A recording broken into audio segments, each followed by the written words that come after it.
Assalamu alaikum, урматтуу менин каналымдын көрүүчүлөрү.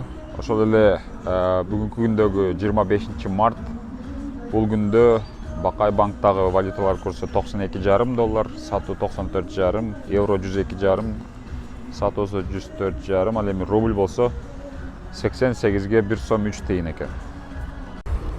Андан сырткары ушул эле Кара Суу шаарындагы Азия банктагы валюталар курсу болсо доллар 92,5га 94,5, евро 103ке 105, рубль салыштырмалуу башка банктарга караганда 90 тыйынга 1 сом экен. Ошондой эле Айыл банк, өзүңүздөргө белгилүү болгондой, бул мамлекеттик банк болуп эсептелет. Айыл банкта доллар 92,5, евро 102, рубль бул жерде дагы 88 тыйын экен. Сатуу 1 сом 3 тыйын.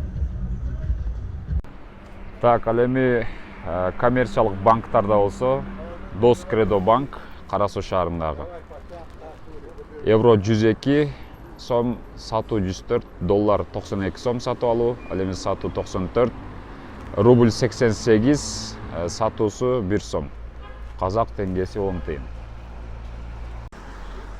Ассаламу алейкум, урматтуу интернет колдонуучулар, биздин каналдын көрүүчүлөрү. Мен бүгүн эртең мененки валюталар курсун көрсөтөйүн деп келсем, телекке каршы көпчүлүк акча алмаштыруучу жайлар ачылып эле экен, бирок ачылгандарында доллар 92, сатуусу 94, ал эми рубль болсо 90, 91, 91,5 ушундай ар кандай экен. Бирок азыркы учурда толук кандуу бардык валюталар ачыла электигине байланыштуу мен бул жердеги акча алмаштыруучу жайлардан так маалымат алып берүүгө мүмкүндүк болбой турат. Бул жерде дагы болсо көрүп турасыздар.